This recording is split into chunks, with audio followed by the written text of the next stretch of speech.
بسم اللہ الرحمن الرحیم۔ السلام علیکم۔ کہانی میں آگے بڑھنے سے پہلے تمام دوستوں سے التماس ہے کہ ہمارے چینل دعا وائس کو سبسکرائب کر دیجیے اور ساتھ گھنٹی کے بٹن کو دبا دیجیے تاکہ ہماری آنے والی ویڈیو کا نوٹیفیکیشن آپ کو مل سکے۔ شکریہ۔ ارے صحافی برادری یہاں موجود ہے اور ایک اہم خبر ان کی وہاں منتظر ہے۔ سعید سرفراز علی ایڈوکیٹ نے ہمیں وہاں دے کر کہا، اچھا کہاں ہے وہ خبر؟ استاد پیارے اچھی خبر کا سن کر چونکے۔ سعید سرفراز علی ایڈوکیٹ ہمارے اچھے ساتھی تھے، انہیں کوئی اچھی خبر ملتی تھی وہ ضرور بتاتے تھے۔ ان کی وکالت کے متعلق بھی ہم نے بہت خبریں چلائی تھی، اس لیے وہ ہماری بڑی عزت کرتے تھے۔ وہ نیچے مسجد کے برابر والی سول کورٹ میں ایک عورت کو پولیس لائی ہے، اس کے ساتھ اس کے 3 آشنا بھی ہیں جنہوں نے مل کر ایک شخص کو قتل کیا ہے۔ جلدی کرو کہیں پولیس عورت کو لے نہ جائے۔ پولیس ملزمان کو ریمانڈ حاصل کرنے کو لائی ہے۔ جیسے ہی عدالت سے ریمانڈ ملا پولیس 1 منٹ کورٹ میں نہیں رکے گی۔ سعید سرفراز علی نے کہا، جلدی کرو، واقعی کورٹ کے بند ہونے کا وقت ہو گیا ہے۔ کورٹ بند ہو جانے پر ہمیں یہ خبر نہیں مل سکے گی۔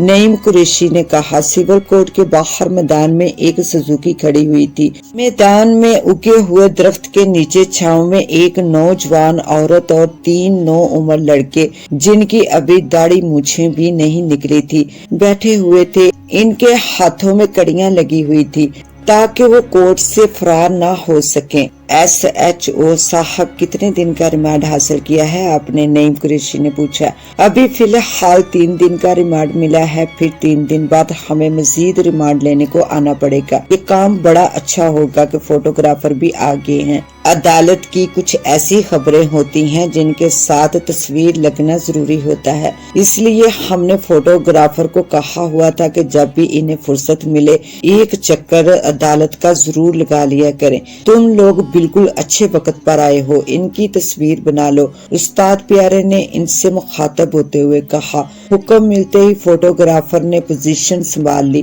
میں تصویر نہیں بناؤں گی، عورت نے دوپٹے سے اپنا منہ ڈانپ لیا۔ ہم تمہارے ناز نخرے برداشت کرنے نہیں آئے۔ ان فوٹوگرافر کو اور بھی بہت کام ہے، سیدھی طرح کھڑی ہو کر تصویر بنوا لے۔ جتنی تو شریف ہے اس کا سب کو معلوم ہے کہ کس طرح تو نے اپنی شرافت کا مظاہرہ کر کے اپنے آشناؤں سے مل کر اپنے شوہر کو ہلاک کیا۔ استاد پیارے نے غصے میں آتے ہوئے کہا، نہیں میں تصویر نہیں بنواؤں گی۔ اس عورت نے انکار کیا، تصویر تجھے بنوانی پڑے گی۔ نہیں میں تصویر نہیں بنواؤں گی، عورت نے غصے سے کہا۔ تصویر تیرا باپ بھی بنوائے گا۔ استاد پیارے کیا کہہ رہے ہو؟ ہمیں اس کے باپ کی نہیں اس کی تصویر چاہیے۔ میں نے استاد پیارے کو ٹوکا، اس کی تصویر ضرور بنے گی۔ میرے اخبار کی یہ بڑی خبر ہے، خبر کے ساتھ تصویر سے جان پڑ جائے گی۔ استاد پیارے نے کہا، SHO صاحب آپ اپنی زبان میں اس کو سمجھائیے، ہماری بات اس پر اثر نہیں کر رہی۔ نعیم قریشی نے SHO کو کہا، سیدھی طرح تصویر بنوا لے، زیادہ شریف زادی بننے کی کوشش مت کر، ہمیں سب پتہ ہے تیری شرافت کا۔ SHO نے غصے سے آنکھیں نکالتے ہوئے کہا۔ SHO کا حکم سنتے ہی اس عورت نے اپنے چہرے سے پردہ ہٹا لیا۔ فوٹوگرافر نے فوراً تصویر بنا لی۔ ان کے فارغ ہونے پر ہم اس عورت کی طرف متوجہ ہوئے۔ تم نے اپنے شوہر کا قتل کیوں کیا؟ کوئی خاندانی جھگڑا تھا یا کوئی اور وجہ تھی؟ نعیم قریشی نے پوچھا۔ تم یہ پوچھ کر کیا کرو گے؟ اس عورت نے غصے سے نعیم قریشی کو دیکھا۔ اس عورت کی اپنی تصویر بن جانے پر وہ بہت غصے میں آ گئی تھی۔ ہم لوگوں پر اس کو غصہ بہت آ رہا تھا لیکن وہ کر کچھ نہیں سکتی تھی۔ دیکھیں بی بی، یہ ہماری ڈیوٹی ہے کہ عدالت میں جو بھی مقدمات آتے ہیں ان کی تفصیلی خبر اپنے اخبارات کو شائع کرنے کو دیں۔ آپ ہمارے ساتھ تعاون کر کے بتا دیں تاکہ ہم اس واقعہ کو اخبار میں خبر کے طور پر شائع کر سکیں۔ ہو سکتا ہے کہ یہ قتل آپ نے کسی مجبوری کے تحت کیا ہو اور اسی طرح کے واقعات کسی اور خاتون کے ساتھ پیش آئیں تو وہ ایسا کوئی قدم نہ اٹھائے جو جیل کی سلاخوں کے پیچھے جاتا ہو۔ لوگ دوسروں کے ساتھ گزری ہوئی باتوں سے بھی سبق حاصل کر سکتے ہیں۔ میں نے اس کو سمجھایا، کیا سب کچھ بتانا پڑے گا؟ اس نے SHO को देखते हुए कहा, हाँ हाँ सब बता दो, कोई फर्क नहीं पड़ता, वैसे भी तुम लोग आला कत्ल समेत पकड़े गए हो, बचने का तुम्हारे पास कोई रास्ता नहीं है। अच्छा है कोई औरत तुम्हारी तरह भटकने से बच जाए। SHO ने इंतहाई नरम लहजे में समझाया तो उस औरत ने बताना शुरू किया, मेरा नाम हमेरा है, मैं अभी 6 साल की ही थी कि मेरी माँ बशीरा का इंतकाल हो गया। मेरे वालिद काशिफ ने अपनी तन्हाई दूर करने को अपने एक वाकफकार जवाद अली की बेटी यास्मीन से शादी कर ली। इसके मुकाबले पर मेरा अब्बा इससे उम्र में बहुत बड़ा था। जवाद अली टीबी के मर्ज की आखिरी स्टेज पर था। इसका इलाज अब मुमकिन न रहा था। इसके इंतकाल कर जाने पर कोई भी घर में नहीं था जो मेरी सौतेली माँ को सहारा देता। रिश्तेदार भी उस वक्त साथ देते हैं जब मरने वाला अपने पीछे अच्छी खासी रकम छोड़ जाए। जवाद अली ने ये सोचकर अपनी बेटी मेरे अब्बा को दी थी कि अब्बा रंडवा है, कुंवारे के मुकाबले पर वो इसकी बेटी का ज्यादा ख्याल रखेगा, इसके खूब नाज नखरे उठाएगा और मरने से पहले वो अपनी बेटी की शादी करने के फर्ज से भी फारग हो जाएगा। मेरी सौतेली माँ कम उम्र होने के साथ साथ खूबसूरत भी बहुत थी। शुरू में मेरी सौतेली माँ बल्कीस बानो डरी डरी और सहमी सहमी रहती थी, लेकिन वक्त के साथ साथ इसमें तब्दीली आने लगी थी और इसका खौफ जाता रहा। वो घर में बाख्तियार बन चुकी थी। अक्सर वो ऐसे काम कर जाती थी जो कि शौहर से इजाजत लिए बगैर नहीं किए जाते। वक्त तेजी से गुजर रहा था और मुझ में समझ बूझ आती जा रही थी। इस दौरान मेरी अम्मी से नए मेहमानों का घर में इजाफा हो चुका था। मेरे 2 भाई नवीद और हामिद इस दुनिया में आ चुके थे। इनकी पैदाइश से अम्मी को हौसला मिला और वो घर में ऐसे हुक्म चलाने लगी थी जैसे इस घर पर इन्हीं का हक है। मुझसे वो सौतेलेपन का सलूक करने लगी थी।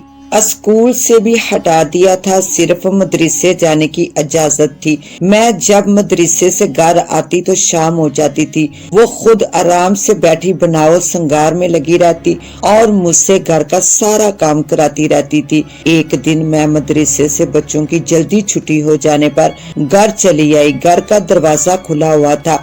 मैं घर के अंदर दाखिल होने पर अम्मी को तलाश करने लगी। मैं घर में हैरानो परेशानी के आलम में थी कि अचानक मुझे ऐसा महसूस हुआ कि बैठक में कोई है। मैं तेजी से बैठक की जानब बढ़ी। मैंने दरवाजा खोलना चाहा लेकिन दरवाजा अंदर से बंद था। अभी मैं दरवाजा बजाना ही चाह रही थी कि दरवाजा खुला। मुझे सामने पाकर एक लम्हे को अम्मी के चेहरे का रंग फूक पड़ गया, लेकिन फिर वो संभल गई और मुझसे मुखातब हुई, तू इतनी जल्दी कैसे आ गई है?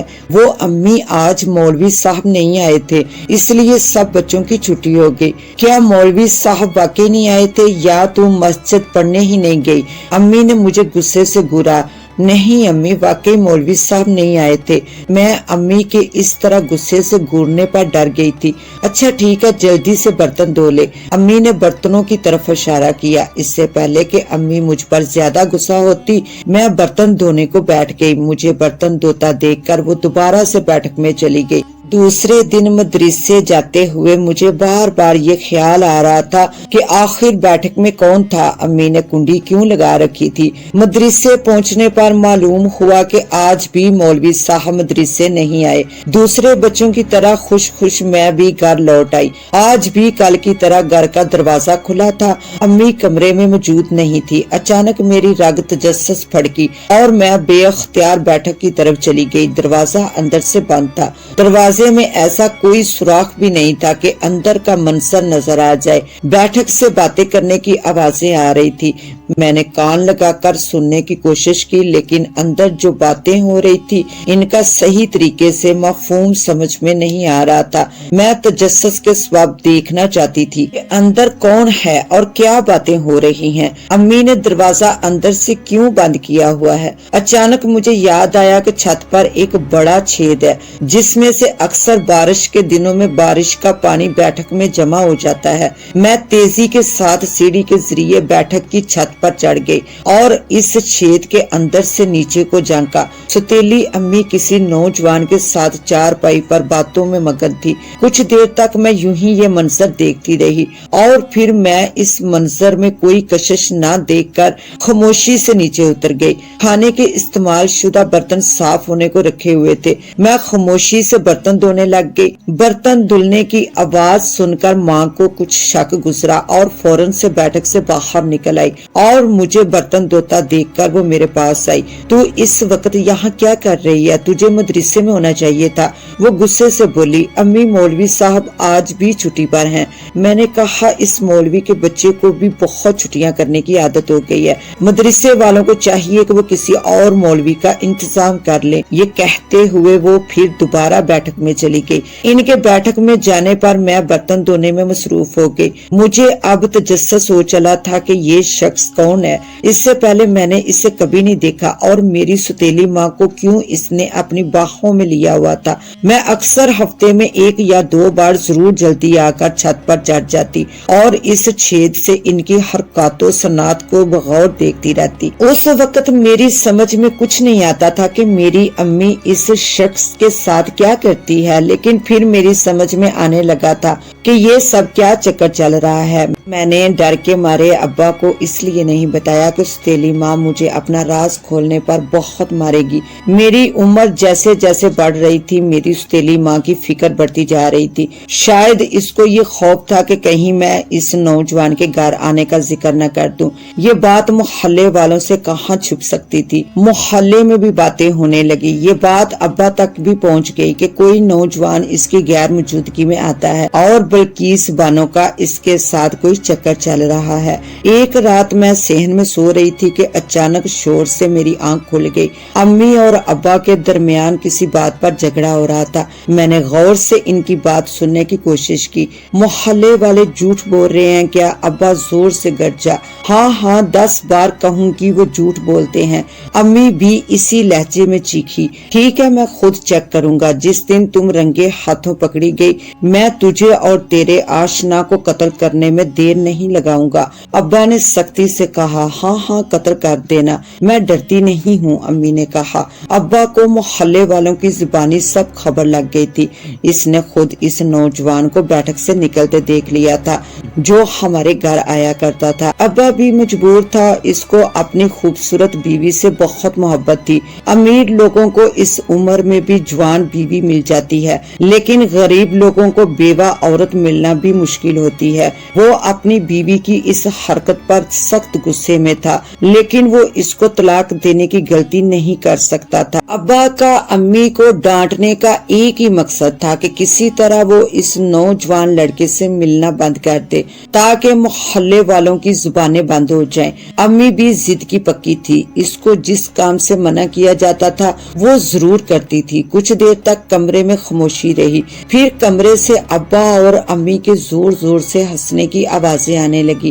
میں حیران تھی کہ چند لمحوں میں لڑائی دوستی میں کیسے تبدیل ہو گئی۔ ایسا محسوس ہو رہا تھا کہ دونوں کے درمیان کوئی خاموشی کا معاہدہ ہو گیا ہے۔ ان کے درمیان کیا معاہدہ ہوا تھا میں اس سے بالکل بے خبر تھی۔ اس نوجوان نے اب گلی کا رخ کرنا ہی چھوڑ دیا تھا۔ ماں گزر چکے تھے، وہ پھر کبھی نہیں آیا۔ میں بھی خوش تھی کہ اچھا ہوا ابا امی میں صلح ہو گئی اور ان کا گھر بکھرنے سے بچ گیا۔ ایک دن مجھے مولوی صاحب نے مدرسے سے جلدی چھٹی دے کر کچھ سامان پکڑا دیا کہ میں ان کے گھر دے آؤں۔ میں وہ سامان دے کر گھر آ رہی تھی کہ ایک مکان سے ایک عورت باہر نکلی۔ اس نے امی جیسا برقع پہنا ہوا تھا۔ اس کے پیچھے پیچھے وہی نوجوان باہر آیا۔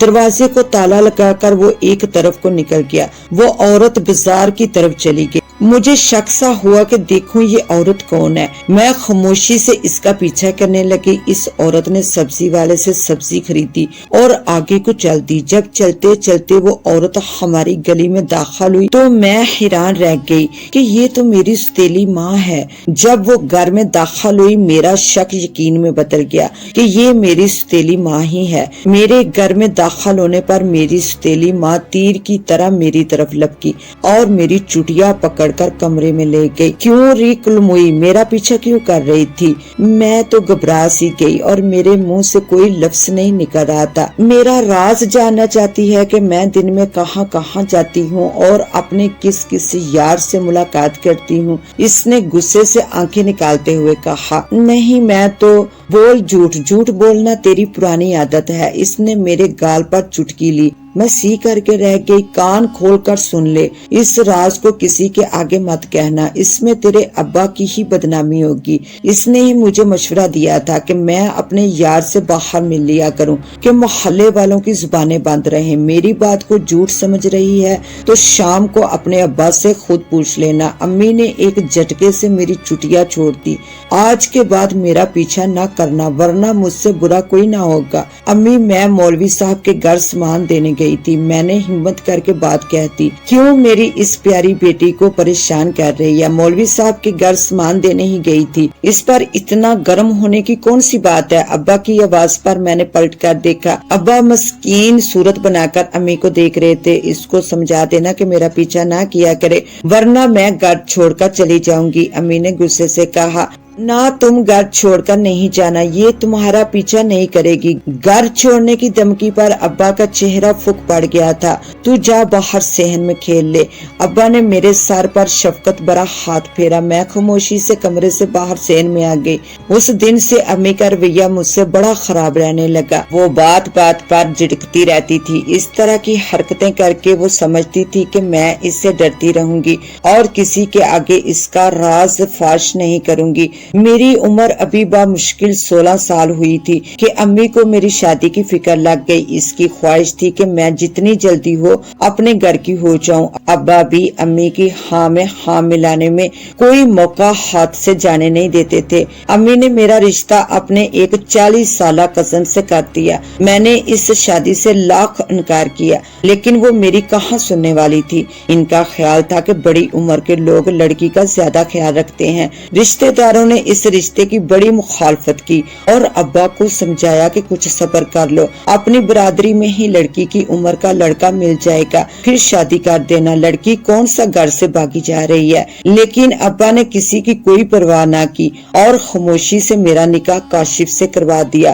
काशिफ अय्याश किस्म का आदमी था। इसने अपनी सारी जिंदगी अय्याशी में गुजार दी थी। हद से ज्यादा अय्याशी ने इसे अंदर से खोखला करके रख दिया था। इस उम्र में 9 उम्र लड़की मिल जाने पर बड़ा खुश था।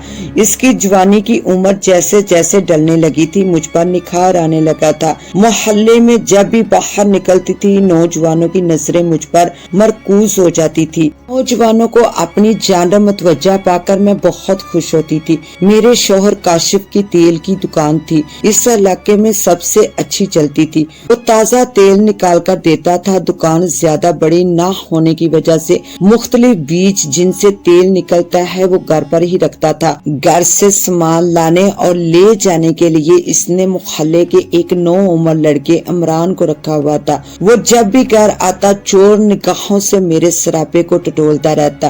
पहले पहल को मैंने तवज्जो ना दी लेकिन फिर इसकी नजरें मुझे अपने बदन में गुदगदी करती महसूस होती। धीरे धीरे मुझे भी मजा आने लगा। अब वो जब भी घर आता मैं जानबूझकर अपने बदन को नुमाया करने लगी। मेरी ख्वाहिश होती वो ज्यादा से ज्यादा मुझे देखे लेकिन मैं इजहार करने से डरती थी कहीं वो मेरी बात काशिफ से ना कहते। वो सख्त गर्मी का दिन था। गर्मी से बेहाल होकर मेरा दिल बेअख्तियार नहाने को जाने लगा। बाज खवातीन में आदत होती है कि वो गुसल खाने के दरवाजे को बंद जरूर कर लेती हैं लेकिन कुंडी नहीं लगाती। मैं भी इस आदत में मुब्तला हूँ। गर्मी के ज्यादा तंग करने पर मैं गुसल खाने में नहाने चली गई। अचानक हवा का एक झोंका आया और दरवाजा खुल गया। मेरी दरवाजे की तरफ पीठ थी इसलिए पता ही नहीं चल सका। इस दौरान मैं अपने चेहरे पर पानी डोंगे से डाल रही थी। अचानक मुझे महसूस हुआ कि किसी ने मुझे अपनी बाहों में भर लिया है। मैं समझी कि काशिफ है क्योंकि अक्सर घर में मौजूद होने पर ऐसी हरकतें करता था। मैं जब बेखुद सी होने लगी तो मुझे किसी और के हाथों का लम्स महसूस हुआ। ये लम्स काशिफ से अलग था। चनाचा मैंने अपनी बंद आंखें खोल दी। वो काशिफ की बजाय इमरान था। इमरान की इस बेबाकी की वजह से मैं हैरत ज़दा रह गई। मैंने खुद को इमरान से छुड़ाने की कोशिश नहीं की। मेरी मुसलसल खामोशी को इसने नीम रजामंदी समझकर शरारत कर ही डाली। इस शरारत ने हम दोनों में दोस्ती की फिजा कायम कर दी थी। इमरान का कुर्ब क्या मिला, मैं गुलाब की मांद खिल गई। मैं अपने अंजाम से बेखबर अपनी सुतीली माँ के नक्शे कदम पर चल निकली थी। इमरान अपने साथ दो और दोस्तों नदीम और कलीम को भी लाने लगा था। जब भी इमरान सामान लेने घर आता वो देर से दुकान जाता। मेरा शौहर इस पर सख्त नाराज होता और मुझसे इसकी शिकायत करता, लेकिन मैं इस डर से कि कहीं वो दुकान से इमरान को फारग ना करते इसकी हमायत करती थी, जिस पर काशिफ चिढ़ जाता। तुम इसकी कुछ ज्यादा ही हमायत लेती हो, मैं इसके चक्कर में अपनी दुकान तबाह कर लूं। आजकल गाहक बहुत जल्दी में आता है, जरा देर लगाने पर दूसरी दुकान पर चला जाता है। जिस दिन भी मुझे गुस्सा आ गया इसे कान से पकड़कर बाहर निकाल दूंगा। ऐसा काम ना करना, बेचारा बेरोजगार हो जाएगा। मैंने इसे समझाया। तुम इसकी ज्यादा तरफदारी ना किया करो। काशिफ ने मुझे घूर कर देखा। मैं भला क्यों इसकी हमायत लूंगी?